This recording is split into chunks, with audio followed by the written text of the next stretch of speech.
નસવાડી ટાઉનમાં ભૂંડોનો ત્રાસ. બાળકી રોડ ઉપર રમતી હતી, તેના ઉપર ભૂંડે હુમલો કરતા લોકોમાં ભારે રોષ જોવા મળ્યો.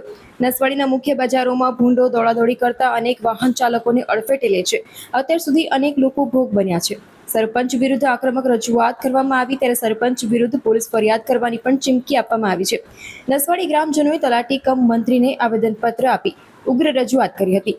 સરપંચ સાથે ભૂંડ પકડનારાઓના નજીકના સંબંધો હોવાથી લોકો મુશ્કેલી વેઠવાનો વારો આવે છે.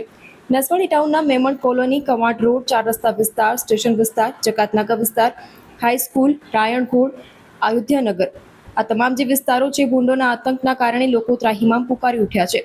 ગુરુવારે રાત્રે મેમણ સલમાનભાઈ રઉફભાઈની 6 વર્ષની બાળકી મુખ્ય રોડ ઉપર રમતી હતી, ત્યારે ભૂંડ આ બાળકી ઉપર હુમલો કરતા આસપાસના લોકો છોડાવતા બાળકી લોહી લુહાણ થઈ ગઈ હતી.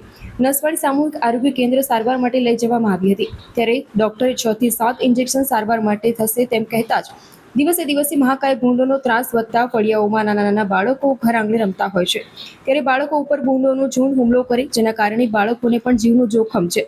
મુખ્ય રસ્તા ઉપર લોકો હાથમાં થેલીમાં કંઈક વસ્તુ લઈને જાય, ત્યારે હાથ પર ભૂંડો બચકું ભરી લે છે. થેલી અને વસ્તુઓ છીનવી જાય છે. રસ્તા ઉપર વાહન ચાલકો બાઇકને પસાર થતા હોય છે, ત્યારે રોડની સાઈડ ઉપરથી જ અચાનક જ ભૂંડોનું ઝુંડ રોડ ઉપર આવી જતા હોય છે. વાહનોમાં તેને લઈને પટકાતા હોય છે, ત્યારે વાહન ચાલકો રોડ ઉપર પડતા જ હાથ પગ તૂટી જાય છે, જેથી સારવાર પાછળ હજારો રૂપિયાનો ખર્ચ કરવાનો વારો આવે છે. નસવાડીના બજારોમાં પણ ભૂંડો દુકાનોમાં ઘૂસી જઈ ખાવા પીવાની ચીજવસ્તુઓમાં મોં મારે છે, જેને કારણે દુકાનદારોને હજારો રૂપિયાનું નુકસાન થાય છે. જ્યારે નસવાડીમાં માનવ વસ્તી કરતા ભૂંડોની સંખ્યામાં દિવસે ને દિવસે વધારો થઈ રહ્યો છે. નસવાડી ગ્રામજનો દ્વારા નસવાડી જૂથ ગ્રામ પંચાયતમાં પહોંચી આવેદનપત્ર આપી તલાટીને ઉગ્ર રજૂઆતો કરી હતી અને સરપંચ સામે અનેક સવાલો ઊભા કર્યા હતા. ગ્રામ પંચાયતના સત્તાધીશો ભૂંડોની વસ્તી રોકવા અને ભૂંડોના ત્રાસને લઈ ધ્યાન કેમ આપતા નથી, કેમ ભૂંડો પકડવા માટે ટેન્ડર પ્રક્રિયા હાથ ધરાતી નથી, જેવા અનેક પ્રશ્નો તલાટીને કર્યા હતા.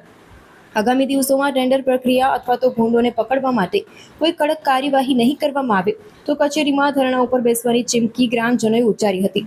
હાલ તો લોકોમાં ભારે રોષ જોવા મળ્યો છે, ત્યારે ભૂંડોની રખેવાળી કરતા લોકોએ નસવાડીમાં ભૂંડો છૂટા મૂકી દીધા છે. ભૂંડોના ઉછેર થાય છે, ત્યારે બધા ભૂંડને પકડી કમાણી કરી રહ્યા છે. સાથે જ વાત કરીએ તો જ્યારે ગ્રામ પંચાયતના સત્તાધીશો ભૂંડોની રખેવાળી કરતાઓને નોટિસ આપી કાર્યવાહી હાથ ધરી કડક પગલાં ભરી નસવાડીને ભૂંડ મુક્ત બનાવે તેવી લોકો માંગ કરી રહ્યા છે. નસવાડી જૂથ ગ્રામ પંચાયતના તલાટી ક્રમ મંત્રી જો અમને પરમિશન આપતા હોય તો અમે લોકો બહારથી ભૂંડ પકડવાવાળાને બોલાવીએ અને ગ્રામજનો એ ભૂંડ પકડવાવાળાની સાથે રહેશે. અત્યારે જો બહારથી ભૂંડ પકડવાવાળા કોઈ આવે છે તો ગામના ભૂંડ પકડવાવાળા એમની જોડે ઘર્ષણ કરી અને લાકડીની તલવારો કાઢે છે. માટે જો પંચાયત અમને પરમિશન આપતી હોય તો અમે બહારથી બોલાવીએ ભૂંડ પકડનારને. પંચાયતને જો ના મળતા હોય ભૂંડ પકડવાવાળા તો અમે લોકો બહારથી બોલાવી ને આ ભૂંડ પકડાવી શકીએ છીએ.